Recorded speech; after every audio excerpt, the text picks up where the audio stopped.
Hello tout le monde, bienvenue aujourd'hui lundi pour une nouvelle vidéo du bulletin du lundi, le petit rendez-vous où je partage avec vous mes lectures de la semaine, les derniers livres qui ont rejoint ma palle ainsi que les petites sorties de la semaine qui font envie. Et cette semaine j'en ai relevé 5 dans les young adultes qui me plaisent particulièrement, mais nous verrons ça en fin de vidéo. Alors la semaine passée je vous quittais sur un roman dont j'ai pas trop le droit de vous parler. Il s'agit donc des aventures d'Aliette Renoir, le tome 1 La secte d'Abaddon de Cecilia Correa aux éditions Rebelles. Regardez qu'elle est trop belle la couverture. Elle est trop belle en vrai. Voilà, donc je peux pas trop vous en dire. À part que la semaine passée, donc je vous disais qu'il y avait du positif et du négatif, bah, j'en retiens plus de positif à la fin de ma lecture que du négatif. Je pense que je vous en parlerai quand je présenterai les sorties rebelles du mois. Je vous dirai un petit peu mon ressenti sur Aliette Renoir à ce moment-là, parce que là, j'ai vraiment pas le droit d'en parler. Alors ensuite, j'ai lu Wake de Lisa McMahon. C'est donc un tome 1. Ça sortira le 13 septembre prochain aux éditions La Martinière Jeunesse. Ceux qui ont vu mes statuts Facebook savent que entre ce livre et moi, ça l'a pas fait du tout. Donc pour vous parler d'histoire, on suit Janie Hannigan, qui est une jeune fille de 16 ans qui a la particularité de pouvoir voyager dans les rêves des gens. Et ceux-ci viennent parfois, souvent même, à leur demander de l'aide. Voilà, on se retrouve un petit peu coincé dans leurs rêves et elle essaye de débloquer les choses avec eux.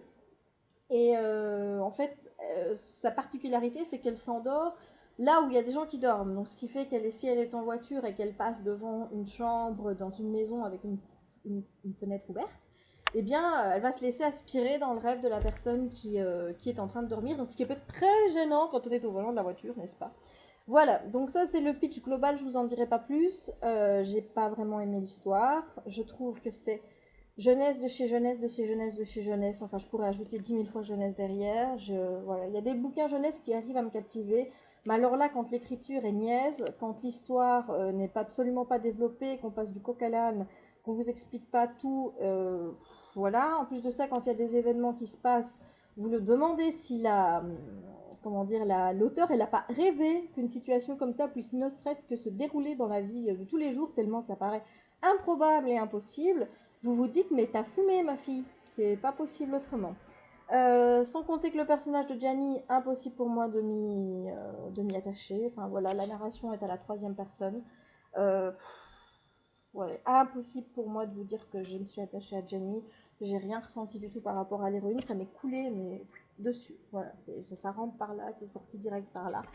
Je retiens rien de ce livre, donc je pense pas que je lirai la suite en fait. Voilà, j'ai pas aimé du tout. Ma chronique sera bientôt sur le blog. J'essaye de rattraper mon retard. Il m'en reste encore 4 à faire de chronique, donc j'espère bien y arriver. Alors ensuite, je suis en train de lire donc Anita Blake, tome 1. Plaisir coupable de Laurel K. Hamilton, paru aux éditions Milady. Donc cette lecture, c'est les membres de ma page Facebook qui l'ont choisi dans le cadre du challenge 100% Milady.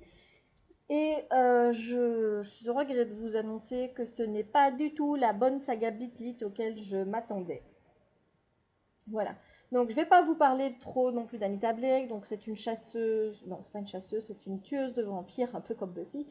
Je suis une tueuse de vampires qui est aussi réanimatrice, donc elle relève les morts envers des zombies. Mais je trouve que cet aspect-là n'est pas assez développé. Enfin, voilà. Donc, on ne sait même pas pourquoi elle fait ça. Oui, c'est pour obtenir des renseignements, mais après, est-ce qu'elle les remet morts ou est-ce que ça reste des zombies? Ça, on ne le dit pas. Parce que voilà le genre de question tordue que je me pose quand je lis un livre. On me dit elle réanime les morts pour obtenir des renseignements de genre tu peux me dire où t'as laissé la clé du coffre-fort pour que je puisse prendre le pognon? Voilà, genre de truc quoi. Et après, qu'est-ce qu'elle fait avec les gens? Est-ce qu'elle les remet dans leur cercueil ou est-ce qu'ils errent comme ça dans le monde en tant que zombies? Je ne sais pas. Voilà, donc c'est pas, on m'a pas répondu à ma question. Voilà.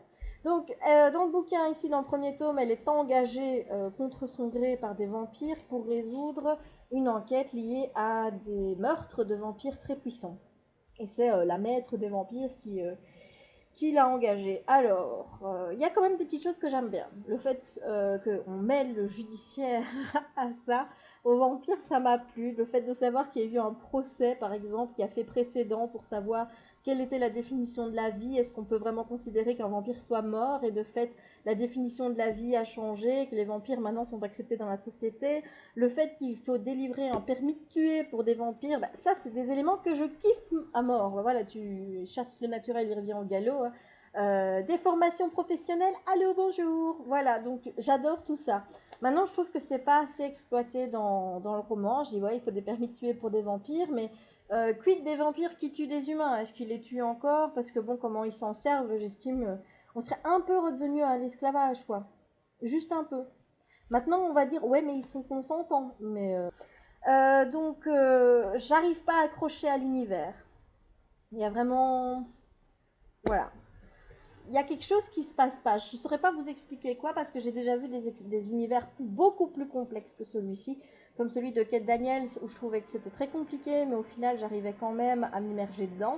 Mais alors ici, j'y arrive pas. Il y a des trucs qui me dépassent. La façon dont on commence le récit en arrivant donc au bar Les Plaisirs Coupables. J'adore que les titres soient des noms des bars dans le district des vampires à Saint-Louis. Ça me plaît bien, enfin, oui. Parfois, c'est une question de détail hein, chez moi. Donc, on arrive dans ce bar-là et qu'est-ce qu'on voit? Qu'il se passe des choses un petit peu glauques sur scène. Enfin, moi, voilà, ça m'a un peu... Non, comme entrée en matière, je trouve ça un peu brutal. Le passage des ragarous, je pense que je m'en suis toujours parmi. Là, j'ai dit, ça a failli avoir raison de moi. J'ai failli arrêter le bouquin parce que je trouvais ça tellement dégueulasse. Voilà, j'aime pas les rats, enfin, non, non, voilà, donc ça n'est pas passé du tout. Donc j'espère pouvoir changer mon avis d'ici la semaine prochaine et que j'adhérerai plus à la fin, mais voilà, j'aime pas trop. Maintenant, ça m'empêchera pas de lire la suite parce que j'aimerais bien quand même me faire une idée un petit peu sur la saga, surtout qu'apparemment, et Jean-Claude et Anita, c'est pas dans ce tome-ci que ça se passe, hein. Donc moi qui pensais avoir un petit peu de scène olé olé pour relever un peu le niveau de tout, et ben visiblement, c'est pas ici que ça va se passer. Donc du coup, ben voilà, surtout Anita, je suis pas fan non plus. En fait, c'est un bête détail, vous allez peut-être vous foutre de ma gueule, hein, après tout. C'est tout simplement, je viens de passer un truc où elle parlait de sa voisine qui a un petit chien qui s'appelle Mayonnaise.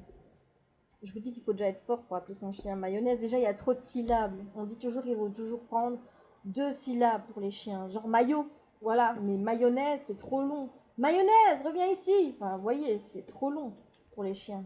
Pourquoi pas ketchup alors? À la limite, c'est mieux. Enfin bon, le petit mayonnaise en question est un loulou de Poméranie. Le loulou de Poméranie, c'est un autre nom du Spitz nain. Moi, j'ai pas un nain, j'ai un petit ou un moyen. On sait pas trop avec les tailles parce que Jackie, il a l'air d'être entre les deux. Alors, on sait pas trop. C'est un petit moyen Spitz. Voilà, on va dire ça comme ça. Et je n'aime pas les gens qui n'aiment pas les Spitz. Voilà, c'est juste que je supporte pas qu'on n'aime pas les Spitz. Ça m'énerve. Voilà. Parce que c'est quand même the plus beau dog of the world, quand même, hein. Donc voilà, c'est juste que elle aime pas le chien, donc avec elle ça passe pas, tout simplement. Mais maintenant j'attends de voir la suite, on va voir un petit peu ce qui va se passer. Là il y a un personnage intéressant, Edward, qui rentre en action, donc je vais voir un petit peu comment ça va aller avec lui, je vais voir un petit peu le truc avec Jean-Claude qui s'est passé dans le tome 1 parce que ça m'a l'air un petit peu chelou tout ça. Donc à voir pour la suite. Alors, on va passer tout de suite au livre que j'ai acheté reçu. Donc, début de semaine, j'ai reçu un bouquin des éditions Syros qui sortira le 23 août prochain. Il s'agit de Théâtre pour l'éternité de Florence Henkel. Ça paraîtra dans la collection Soon. Alors, la quatrième de cover a l'air pas mal. Ça parle donc d'une fille, Théa, qui est amoureuse de son meilleur ami Théo, très original, qui visiblement en pense pour une autre nana. Elle vit avec sa maman qui était animatrice de télé et qui, comment dire, est un petit peu déprimée parce qu'elle voit qu'elle vieillit. Elle n'a pas l'air de vouloir l'accepter, Et visiblement, on va lui proposer à Théa de faire une émission, un programme télé ou je sais pas si c'est un programme télé. On lui dit qu'elle sera jeune cobaye d'un programme, donc c'est peut-être d'une étude, hein, tout simplement, qui vise à stopper le vieillissement. Voilà pour le résumé. Donc ça m'a l'air plutôt intéressant tout ça. Donc j'espère le lire très vite. Alors, vendredi, j'avais pris congé parce que on s'est fait une petite sortie entre filles puisque Nathalie, la Nathalie de la team était en Belgique. Donc forcément, quand Nat est en Belgique, on essaye au moins de se voir, hein, quand même, hein, parce qu'elle n'est pas là souvent. Donc on essaye quand même de se voir. Donc avec Talia, sa sœur Kika et Iluse, on est allé à Louvain-la-Neuve, donc la ville étudiante, pour une petite journée qui était, ma foi, bien sympathique. Mais vraiment très très sympathique. Je me suis vraiment bien amusée et je me suis un peu fait plaisir au niveau des livres. J'aurais pu en prendre plus, mais j'ai fait un cadeau à Chéri. Et le cadeau de Chéri, bah, c'est égal à l'ensemble de mes cadeaux à moi. Vous voyez, quand j'ai fait des cadeaux à Chéri, moi j'y vais pas de main morte. C'était un comics de Batman. Enfin, c'est le vendeur qui me l'a conseillé. Il m'a dit s'il a aimé les films, il aimera ça. Donc, et visiblement, il a l'air d'aimer. Donc, si Chéri aime, voilà. Alors, pour moi, je me suis pris que des Milady. Voilà. Donc j'ai pris Le sang du rock, tome 2, Bad to the Bone, de Jerry Smith Ready. J'ai pas encore lu le tome 1, mais Talia, elle a dit qu'il fallait absolument le lire. Donc du coup, je me dis que je ne serai pas déçue. Donc voilà, de toute façon, je vous ai dit, il me les faut tous. J'ai également pris le tome 7 de Queen Betsy, donc Vampire et Indigne, de Mary Janice Davidson. Bon, j'adore la couverture. J'ai également pris, alors là j'ai un petit clin d'œil à Talia qui m'avait laissé un commentaire sur ma liste de tous les Milady que j'ai faites sur mon blog où j'ai répertorié donc tous les titres parus, ceux que j'avais déjà lus. Et elle m'a dit Jess, c'est quand même marrant parce que dans toutes les sagas, t'as un tome sauf une saga où tu l'as rien. Bah du coup, je me le suis pris. Comme ça, au moins, j'ai les tomes 1 de toutes les sagas Milady. Donc il s'agit de Cassandra Palmer, tome 1, Le Seuil des Ténèbres de Karen Chance. C'est une saga que je ne connais pas. Donc j'ai pas lu d'avis dessus ni rien du tout, donc je ne sais pas ce qu'elle vaut. Ensuite, oh bah, il me fallait aussi celui-là. Donc c'est Les Vampires de Chicago, tome 5, Morsure en eau trouble, de Chloé Neal. Donc là c'est magnifique, hein. J'ai pris le tome 1, je l'ai lu, et puis j'ai acheté tous les autres que j'ai toujours pas lu. Donc ça c'est du Jess tout craché. Et voilà, j'ai pris, parce que j'étais confiante, hein, j'ai pris le tome 3 d'Anita Blake, Le Cirque des damnés, qui est aussi un café. C'est aussi un café de vampires. Je l'ai vu dans le tome 1 qui parlait de Cirque des damnés.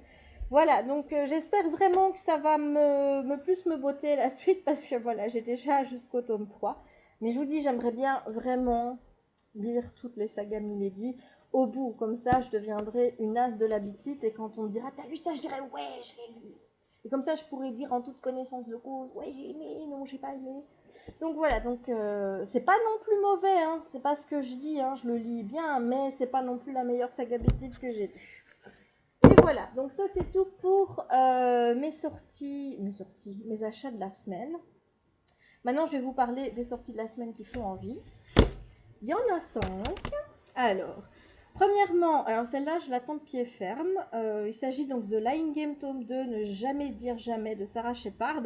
Donc The Lying Game, j'avais lu le tome 1, j'avais vachement beaucoup aimé. J'ai aussi commencé la série télé, qui sont vraiment très très différentes. Donc quand vous prenez la saga Livresse et quand vous prenez la saga à la télé, c'est pas du tout la même chose. Ils ont vraiment changé ils ont gardé des éléments mais vraiment changé l'histoire. Et ce qui fait que on a l'impression d'avoir deux choses totalement différentes. Donc c'est plutôt intéressant. Donc ça sort chez Fleuve Noir dans la collection Territoire le 16. Et c'est vendu au prix de 16,10 € et je vous mets la couverture maintenant. Alors ensuite, une nouvelle sortie chez Milan Macadam que je suis parce que je trouve qu'ils font des super bons trucs dans la collection Macadam. Il s'agit de Les Proies de Amélie Sam. Ça sort, mais ça m'étonnerait que ce soit cette date-là. À mon avis, ce sera plutôt le 16 ou le 17 parce que le 15 août, c'est quand même férié. Hein. Donc ça sort cette semaine au prix de 14,89 €, ce qui est assez spécial comme prix, mais bon voilà. Et je vous mets la couverture maintenant. Et je ne pouvais évidemment pas passer à côté des 3 sorties de chez Castlemore de ce mois-ci. Donc il s'agit d'abord de New Victoria, le tome 1, qui sort aussi chez Brajlon avec une couverture qui fait beaucoup plus steampunk pour ceux qui préfèrent. C'est écrit par Abel Lia, ça sort le 17 et c'est vendu au prix de 17,20 € et je vous mets la couverture maintenant.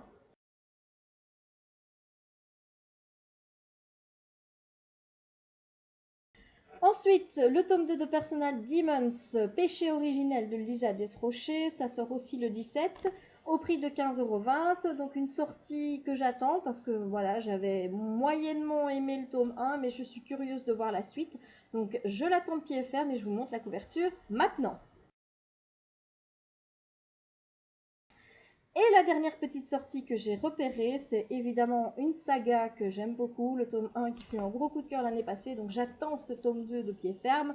Il s'agit de Le Dernier Jardin, tome 2, Fugitive de Lorraine de Stefano, et c'est vendu au prix de 15,20 €. Et je vous montre évidemment la couverture maintenant. Les 3 sorties Castlemore, je vous répète, c'est le 17, donc ce sera vendredi. Et bien voilà, j'arrête ici ce petit rendez-vous du lundi.